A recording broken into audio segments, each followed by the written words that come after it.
A lot of people think that that's treasonous. And so how would you And I'll tell you respond to why that? I have They the see right you to do kind of that. meddling I in a have a situation that Canadian. you have no mandate to meddle in. I have a Canadian passport. I'm a Canadian citizen. I do not want Justin Trudeau negotiating for me. Hey, everybody, Jamie here. So after weeks of 51st state trolling, I am willing to bet that when Donald Trump threatened to use economic force to annex this country, a great number of you thought, no thanks. Kevin O'Leary, on the other hand, thinks a, quote, economic union, unquote, with the U.S. is a really great idea. O'Leary is a wealthy Canadian reality TV star. He is a businessman, and he's here to explain his case. Hi, Mr. O'Leary. Thank you so much for coming on to Front Burner. Thank you very much. So I've been watching you talk about this economic union that you would like to see with America, and I have to say, struggling to understand how this wouldn't end with us just becoming the 51st state.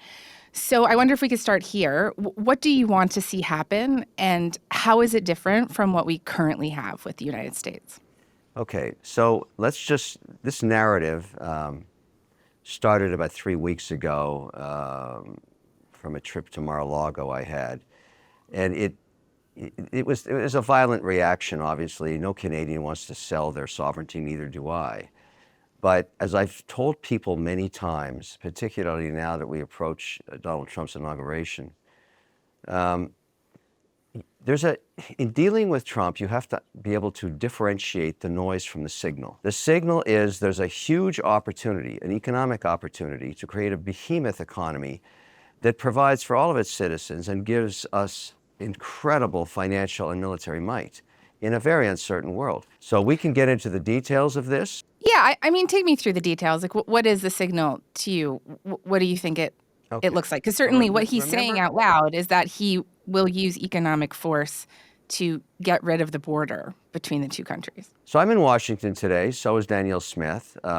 She is making the rounds because she has an advantage now that no other premier has. She has a personal relationship with Donald Trump and many of his advisors and his administration. She did the right thing. She took a lot of criticism for it, I understand, but she's thinking long term. And she also knows that she's vitally important to the United States. 60% of their energy is provided. Over 4 million barrels a day go into the U.S., and she wants to double that. That's her objective. Trump wants it too. He wants the pipeline. I'm getting specific now. And, Burgum, the energy czar, wants it also. And all of this stuff is happening in the context of a very volatile period as Trump takes power. And he has threatened to use tariffs. I got it. So the idea, which is informal, first of all, I do not represent the Canadian government. Far from it. I'm trying to get rid of the current Canadian government, and so is the rest of Canada, as far as I can tell. I am a single individual having a conversation with another single individual, happens to be becoming the President of the United States. So what? I'm allowed to say whatever I wish in a conversation, and I take that freedom, and I do it. But these are ideas that have been floated around in private conversations around Mar-a-Lago. It's just some guy's house, and he's having a dinner party. That's exactly the way I would categorize this. It's not on the record. He is not president having these conversations. He's going to be the president tomorrow. So just what are the ideas? Take me through what it would look like, if you don't mind. Number one, a common currency. So all of our commodities, all of our resources are priced in US dollars all around the world. We are one of the richest nations on earth in terms of proven reserves. It's all priced in US dollars. I'm going to suggest to you that if you polled Canadians right now, 11 out of 10 would want to swap their Trudeau pesos for the American dollar. There's no question about that. So that's not a hard sell. Now, if you're going to do that, you have to get a couple of seats on the board of the Fed. So the Bank of Canada would cooperate with the Fed on a basically, if you want to keep your Trudeau pesos, that's fine. But you have a common currency now in the US dollar. People are going to hang them up on put them on their bedroom wall, say, remember that worthless piece of paper? Now I have something real. So let's start there, okay? So let me ask you, Mr. O'Leary, what would happen to the money in my TFSA or RRSP if we did that? So right now the dollar's clocking in at 69.5 cents, right? Would I suddenly be 30% poorer? No. It's to be negotiated. I would argue that Canadians should ask for a one-to-one parity, one-time swap. And why would the U.S. won't ever give us that? How do you know? It hasn't been negotiated yet. We don't know. That's the whole point. But like, what would be in it for them? What would be in it for them? The unity with a country that would provide a massive economy with not having need of anything from anybody else. We'd have total independence on every single resource and precious metal. Right now, when they buy stuff from us, it's cheaper for them. Why would they want to make it more expensive? Why would they make it more expensive? It's the same. It's a common currency. We price our oil in U.S. dollars already. We already do that. We price our wood in U.S. dollars. We price our precious metals in U.S. dollars, not just to the Americans, everybody on earth. I don't think the dollar's a tough one. It's just not a tough sell. If somebody came along and said, if you join this program, you get U.S. dollars in your savings account, I don't think you're going to say no. I don't think any Canadian is going to say no. That's not the problem. The problem is getting into more detail of what the union looks like. So if you had 2 seats on the Fed, which is a good prorated amount, you'd have some say on interest rates. And the Bank of Canada would continue to exist. And so would the Canadian banking system. It all stays the same, except we're trying to solve for an economic union. Next. No tariffs anywhere, not just north-south. Because I'll tell you, take Vermont, for example. They're pretty unhappy about the situation with dairy in Quebec. We have barriers between provinces right now that are worse than the tariffs being proposed by Trump on Canadian goods going in the United States. You cannot ship wine from British Columbia to Quebec or Ontario without massive tariffs and sometimes bans. Between the U.S. and Canada, there are very few tariffs, with the exception Why of don't you dairy, ask? as you mentioned, Why don't you ask a poultry. maple? Like, aren't you just describing to me? That's not true. USMCA? What you just said there is not factual. Okay, the price of maple syrup, a multi-billion-dollar commodity, is priced by a cooperative in Quebec. And the farmers who tap maple syrup in Vermont are pissed. They have no say in the price of what they spend their time creating. It's an unfair situation. What about our industries, though? Like, I guess like maple syrup, but certainly like BC wines or our media landscape. How do they not become completely awash in American companies? What about our culture? We don't have to give up our culture. You're not giving up your citizenship. If you're born in Montreal like I was, you're not giving up that. We're only focusing on the economic opportunity. If you're manufacturing something in Quebec or in Ontario or BC, you have open access to the largest market on earth with no tariffs. Complete access to the largest market. And you don't think they take over ours? Like, what happens to BC They can wine? take over it now. You can buy a Canadian company. You can come in and buy, and we can buy. I buy American companies. That's what I'm doing here. I invest in American companies. We're talking about stripping away the resistance of tariffs. I mean, these are common sense situations. Everybody, I get the paranoia of, the rhetoric and the noise we talked about earlier. Oh my goodness, I'm going to be an American. No, you're not. You're not going to be an American. You're just going to get access to the largest market on earth.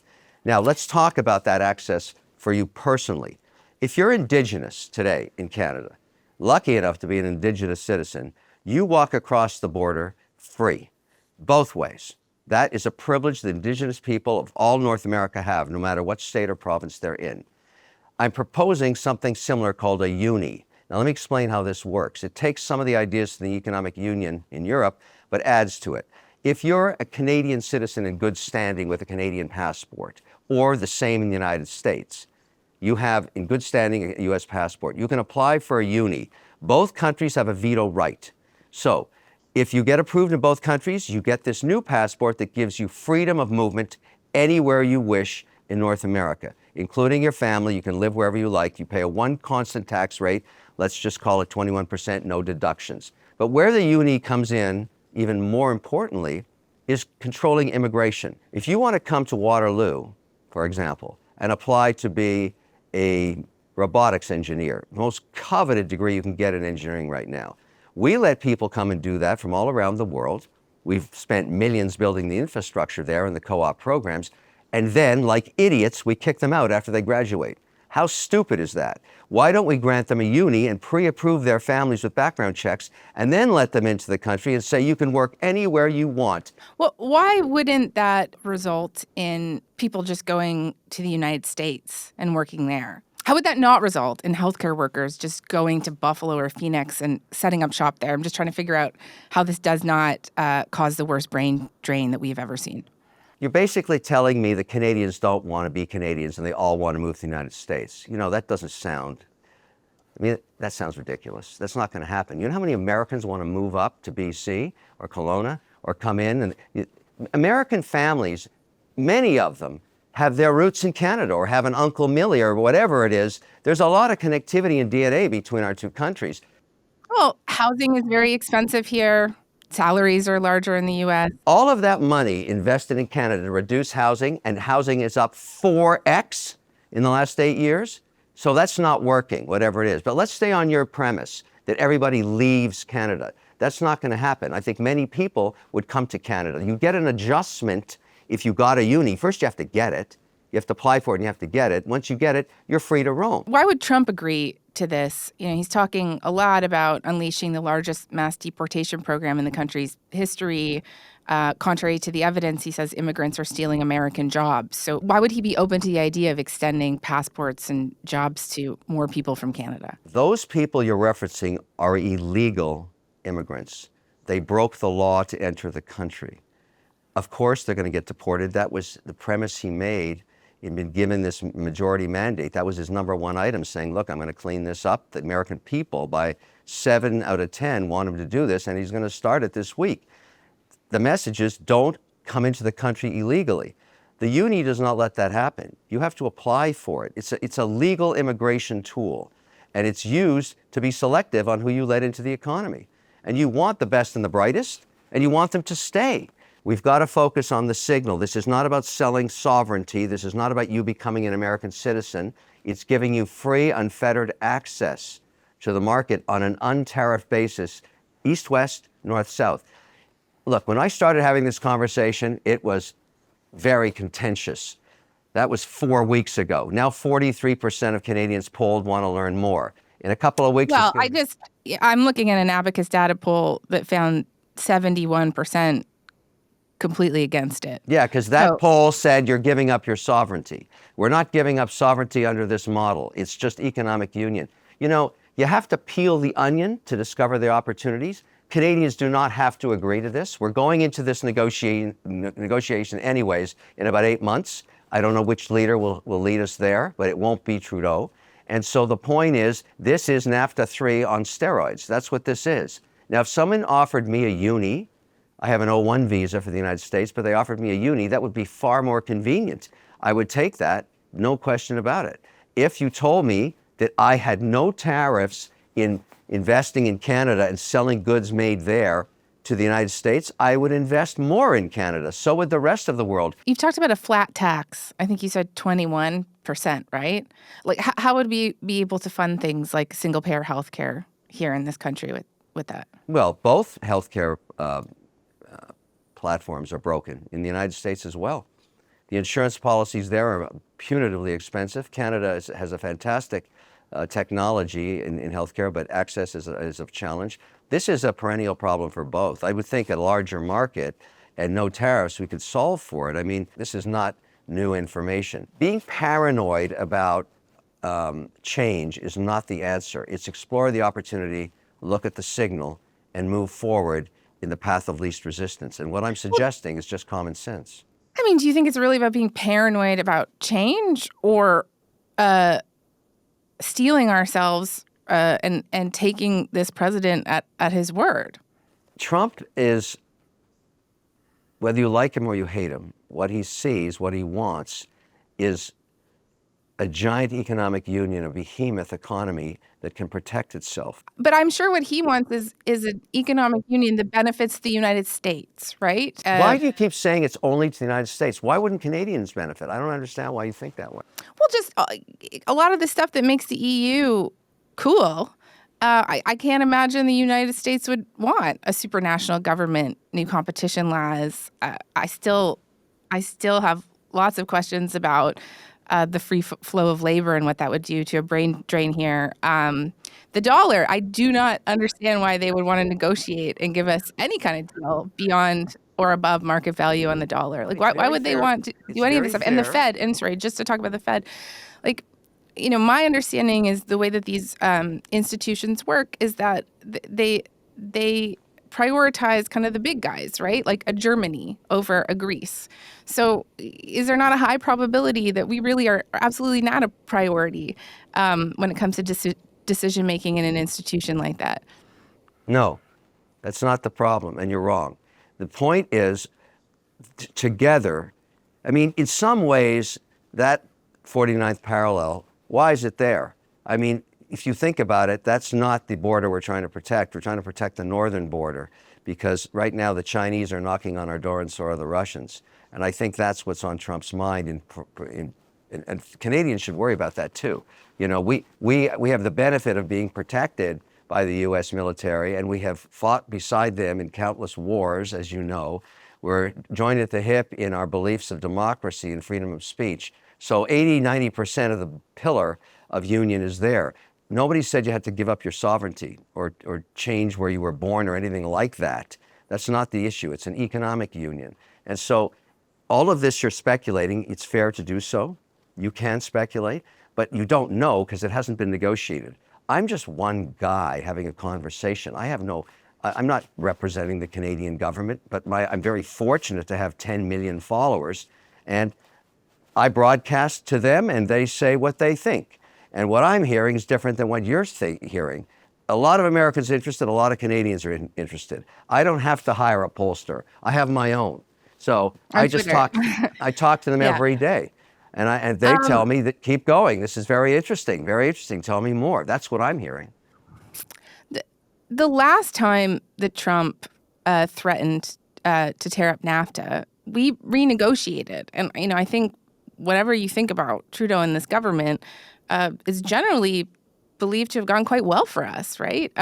We saw trade increase 30% in that time, USMCA. So why not just let those guys negotiate right now instead of kind of inserting yourself in this debate? Listen, there's no government in Canada. There's no guys doing anything right now. We're in limbo. And I'm free to have conversations. There was a big meeting earlier this week with all of the premiers, cabinet ministers that have been going down to Mar-a-Lago. There are people that have been working on this before Trump even got elected. I want to be transparent with you. I advise Trump to ignore them because they're going to be gone soon. And you may think that's treason. It's not. It's just a lot of people think that that's treasonous. And so how would you and I'll tell you why I have the right to do that. They see you kind of meddling in a situation that you have no mandate to meddle in. I have a Canadian passport. I'm a Canadian citizen. I do not want Justin Trudeau negotiating for me. He's an idiot. Sorry. But it's not just Justin Trudeau, right? It's all the premiers, with the exception of Danielle Smith, right? Do you think Doug Ford is an idiot? No. Doug Ford did not get a session in Mar-a-Lago. He's been throwing barbs at Trump. And I think he should go down there and talk to him. I think he's a great guy. But I'll tell you something. The answer is not to throw tariffs at each other. The answer is to sit down and discuss. And frankly, the government that has been going down there that you just referenced is the same government that has destroyed our economy as measured by the Canadian dollar. I don't want anybody there negotiating on my behalf as a Canadian. I'm not speaking for anybody else except myself. I have every right to go to Mar-a-Lago and say whatever I want. We enjoy freedom of speech, all of us. You can do the same thing if you wish. But I'm telling you, I don't want him negotiating. I'm talking about the Liberal government. I want new government. I want to ask you about Premier Danielle Smith. So, you went down there with her and you helped facilitate that meeting, I understand. You mentioned, or you talked about her a little bit earlier, but why do you think it's a good idea what she's doing? So she's being criticized. People are criticizing her for essentially taking her leverage off the table. She is saying that she's not interested in restricting energy exports out of Alberta. And the criticism of that is that she's just putting her chips on the table, right? And giving away any leverage that we might have as a country. And why is she not doing that? The idea of erasing $188 billion worth of revenue to Alberta seems stupid to me, and certainly to most Canadians. That would be a really dumb thing to do. I mean, you would be forcing the U.S. to find other sources of energy during a period of negotiation, and you would destroy the Alberta economy. How dumb is that? That's crazy, and that shouldn't happen. And so, if another premier from another province tells her to do that, I'm not surprised she says what she says, because that's a really stupid idea. That's not protecting your own people. You know, I'm empathetic that she's trying to stand up for Alberta and Albertans. But just, you know, you're a business guy. Like if I'm a developer and I want to buy 11 houses on a block to tear down, don't those houses stand a better chance of getting a better deal if they negotiate together instead of picking them off one by one? Why is this a good strategy? Shouldn't she give the impression at least that it's on the table? This massive lever that she could pull if she needed to. Why is she giving it away? Because first of all, there hasn't been any tariffs imposed yet, and we don't know the size of them. She's dealing, as all premiers are, in a void. There's no information yet. You've made the assumption that on Tuesday there's 25%. That may happen, they may not happen. You don't negotiate with a lack of information. You got to wait and see. She always has the option to shut off the spigot anytime she wants. And so right now, all these ideas of what we're going to do to the United States, and let's keep throwing barbs at Trump and let's get the rhetoric up. We don't know what's going to happen next. You don't know, I don't know. We might as well just wait and see. We do have envoys. My next stop after this, I'm going to the Canadian Embassy. There's lots of Canadians here in Washington to celebrate this transition of power, and we're here for a reason, because this is our closest neighbor, and we have an economic union with them. We all understand that. And many of the border state governors and senators are also attending to mingle and meet Danielle Smith and other Canadian representatives, because we know at some point this will get negotiated. It'll get done. Again, we've got to focus on the signal. But beyond that, what we started having this narrative about was a bigger union, which has been thrown on the table by Trump. He started that. He's the one that said in a recent speech, as you recall, whatever he called it, a beautiful thing or whatever, it's just noise. But the signal is, let's talk economic union. And that's what I'm talking about. And I think a lot of Canadians are interested in it. You have an AI data center in Alberta that you're trying to get up and running. You're running into some issues with it, opposition from the Cree Nation, who say that they have not been consulted on it. Was your trip to Mar-a-Lago an attempt to curry favor with Premier Danielle Smith? Did you talk about that with the Premier when you were helping her navigate Mar-a-Lago? Yes, the initiative, the Alberta initiative, started about 6 or maybe it's 8 months ago now. We also developed data centers in places like West Virginia and North Dakota. And I got a call from one of her representatives, and they said, look, we've seen this press about the West Virginia project. Why is it you never come to Canada and talk to us about data centers? I said, well, everybody knows that you can't get a permit, and that's why there's no foreign capital coming to Canada at all, that's controlled in Ottawa. And he said, well, you know, you should take a call from the Premier because she has a message for you. She has her rights back. I said, oh, really? And of course, out of respect, I'm going to take that call, and I did. And well, first of all, the Albertan people are pretty lucky to have her. She is one hell of a salesperson. I mean, she convinced me to fund a team to fly as far away as from Abu Dhabi and Dubai and Washington, D.C., to go up to Alberta, get in a helicopter with engineers and tour the entire province looking for data center sites. And Carl Agren, who is considered worldwide the #1 engineer for data centers, he built the very first hypercenter in Abu Dhabi, and he flew up there. He came back, when he landed, and the chopper I could hear it on the cell phone, he said, Kevin, buy it all. I have never seen anything like this. This is a unicorn in the world. The opportunity here for the world's largest data center is unique. It has everything we need. It's got the population, it's got the hospitals, it's got the infrastructure, it's got the roads, it's got the water, it's got the land, and they've got the permits. And I said, are you sure? I thought we couldn't get permits. So I went around the world initially saying, look, it's going to cost $70 billion. That's money coming back into Canada. That's tens of thousands of jobs. That's a whole new polytechnical institute to support the AI data center. That's all of that coming back. And most sovereign wealth funds didn't believe it. They didn't believe it because Canada's been off the radar screen. So I said, sorry, Daniel Smith, you're going to have to come on a plane with me and we're going to have to do the tour together. They don't believe you. And she did. We flew to meet some of the largest funds on earth, eye to eye, and she is Canada's, I believe, best representative. That woman knows how to work a room. She knows how to, look, I'm giving her praises, and I don't do this unless it's. Yeah. I mean, what would you say to somebody who's listening to you and saying that you're praising her so much because you want your data center approved? No, I don't want my data center. She wants my data center. Canadians want my data center. The whole country wants my data center. Everybody in Canada wants me to bring $70 billion back so that our economy can start lighting up again. And we want to be number one as Canadians in AI technology. It's not me, it's the whole country. I'm just the conduit to make it happen. I'm an investor, that's what I do. I haven't found a single Canadian, including this discussion you referenced around the Indigenous people. We're consulting with our neighbors now. We're going to bring thousands of jobs and educate anybody that's interested in becoming an AI engineer because we need them. And we're in that narrative now. We've reached out first.